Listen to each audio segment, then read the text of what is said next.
આપણે સૌ જાણીએ છીએ કે ગ્રેગર મેન્ડેલે વારસાના નિયમો આપ્યા, પણ એમણે એક મોટો સવાલ પાછળ છોડી દીધો હતો. આ નિયમો આખરે કામ કઈ રીતે કરે છે? મેન્ડલના એ કારકો ખરેખર હતા શું? અને કોષમાં ક્યાં સંતાયેલા હતા? ચાલો આજે આપણે આ રહસ્યને ઉકેલીએ અને જોઈએ કે આનુવંશિકતા વિશેની આપણી સમજણ કેવી રીતે વિકસિત થઈ. તો આપણી આ સફર ક્યાં જશે? સૌથી પહેલાં તો આપણે મેન્ડલથી રંગસૂત્રો સુધી પહોંચીશું.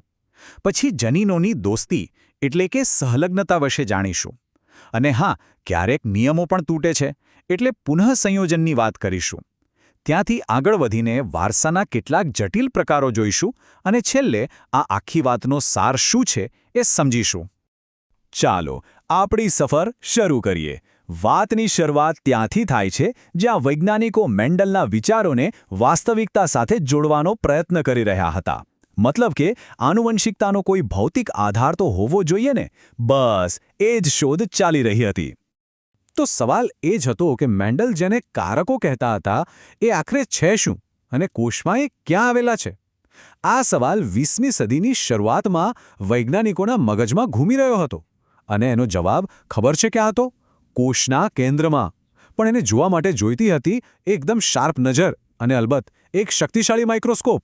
અને પછી તો ઘટનાઓ એટલી ઝડપથી બની. તમે જુઓ, 1900માં મેન્ડલનું કામ વર્ષો પછી ફરીથી લોકો સામે આવ્યું.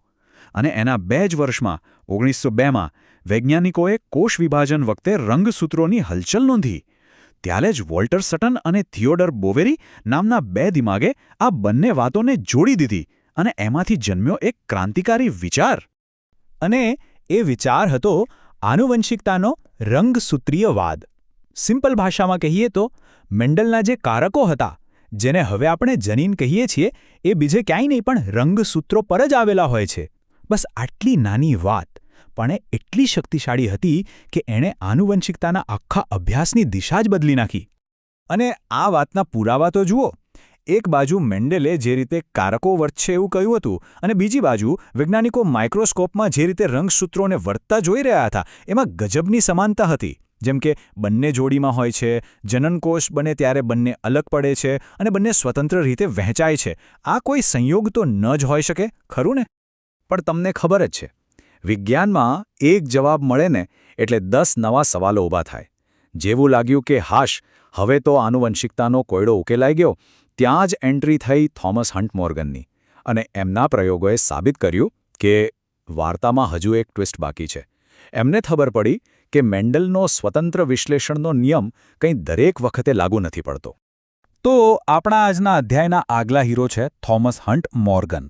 એમણે પોતાના પ્રયોગો માટે પસંદ કરી ફળમાખી, એટલે કે ડ્રોસોફિલાને.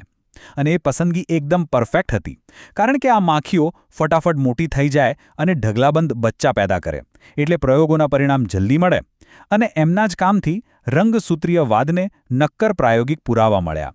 મોર્ગને જે શોધ્યું એને કહેવાય છે સહલગ્નતા. એકદમ સહેલી ભાષામાં સમજીએ તો જે જનીનો એક જ રંગસૂત્ર પર હોય ને, એ પાક્કા દોસ્ત જેવા હોય છે. એમને સાથે રહેવું ગમે છે, એટલે વારસામાં પણ સાથે જ ઉતરી આવે છે. જાણે એક જ બસના પેસેન્જર હોય એટલે મોટાભાગે એક જ સ્ટોપ પર ઉતરે.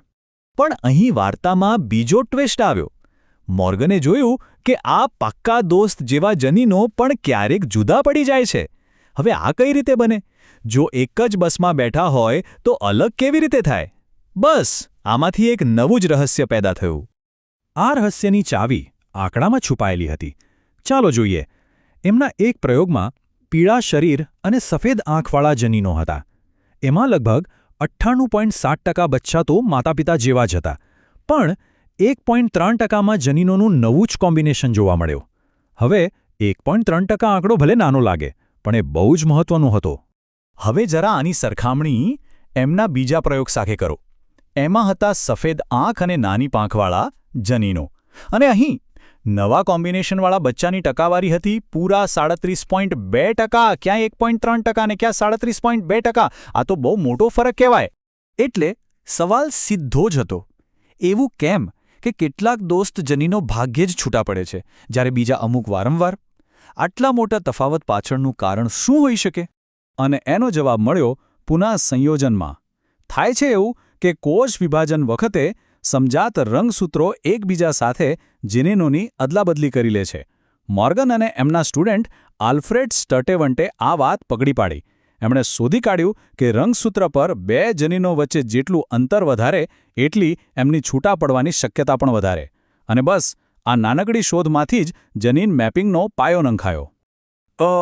આપણે નેમેલના સાદા નિયમોથી શરૂ કરીને રંગસૂત્રો અને પુનઃસંયોજન સુધી પહોંચ્યા. પણ જો એમ લાગતું હોય કે વાર્તા અહીં પૂરી થઈ ગઈ તો જરા થોભો, કારણ કે વાસ્તવિક દુનિયામાં આનુવંશિકતા આનાથી પણ ઘણી વધારે જટિલ અને સાચું કહું તો વધારે રસપ્રદ છે. જેમ કે બહુજનિક વારસો.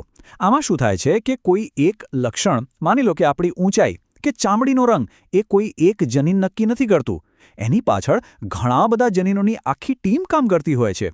અને એટલે જ આવા લક્ષણો કાળા ધોળા જેવા નથી હોતા, પણ એમાં એક આખી રેન્જ જોવા મળે છે. આનું બેસ્ટ ઉદાહરણ છે માણસની ચામડીનો રંગ. ધારો કે 3 જનીન આને કંટ્રોલ કરે છે, તો જેની પાસે બધા જ ડોમિનન્ટ એટલે કે પ્રભાવી જનીન હોય ABBC, એમનો રંગ સૌથી ઘેરો હશે. જેની પાસે બધા જ રિસેસિવ એટલે કે પ્રચ્છન્ન જનીન AABBC હશે, એમનો રંગ સૌથી આછો. અને જેમની પાસે મિક્સ જનીન AABBC હશે, એમનો રંગ ક્યાંક વચ્ચેનો હશે. હવે આનાથી બરાબર ઊંધું વિચારીએ. એને કહેવાય પ્લિયોટ્રોપી. બહુજનીનિકમાં ઘણા જનીનો મળીને એક લક્ષણ નક્કી કરતા હતા. અહીં એક જ જનીન ઘણા બધા અલગ અલગ લક્ષણો પર અસર કરે છે. એક જ જનીન પણ એના કામ અનેક. આનું એક જાણીતું ઉદાહરણ છે ફિનાઇલ કીટોન્યુરિયા નામની બીમારી. આમાં થાય છે શું કે એક જ જનીનમાં ખામી આવે છે, જે એક એન્ઝાઇમ બનાવે છે. પણ એની અસર જુઓ, માનસિક વિકાસ અટકી જાય છે, વાળ ઓછા થઈ જાય છે અને ચામડીનો રંગ પણ ફીકો પડી જાય છે. આ બધું ફક્ત એક જ જનીનની ગડબડને કારણે. તો ક્યાં મેન્ડલના વટાણાના છોડ અને ક્યાં જનીનોનું આ જટિલ વિશ્વ? આપણે ઘણી લાંબી સફર કરી. તો ચાલો હવે આ બધા મુદ્દાઓને ભેડા કરીને એક મોટું ચિત્ર જોઈએ. સમજીએ કે આપણી સમજ ક્યાંથી ક્યાં પહોંચી છે. તો આખી વાતનો સાર શું નીકળ્યો? પહેલી વાત, જનીનો રંગસૂત્રો પર આવેલા છે એ નક્કી. બીજી વાત, કેટલાક જનીનો સાથે રહે છે પણ પુનઃસંયોજન એમને છૂટા પાડી શકે છે. ત્રીજું, ઘણા બધા લક્ષણો મેન્ડલના સાદા નિયમોને અનુસરતા નથી. અને સૌથી મોટી વાત, આનુવંશિકતા એ કોઈ સીધા સાદા નિયમોની યાદી નથી, પણ એકબીજા સાથે ગૂંથાયેલી જટિલ પ્રક્રિયાઓનું એક આખું નેટવર્ક છે. આખી ચર્ચા આપણને એક બહુ જ મહત્વની વાત શીખવે છે. જનીનો એકલા અટૂલા કામ નથી કરતા. અને આ જ આપણને એક બહુ મોટા અને રસપ્રદ સવાલ પર લાવીને મૂકે છે.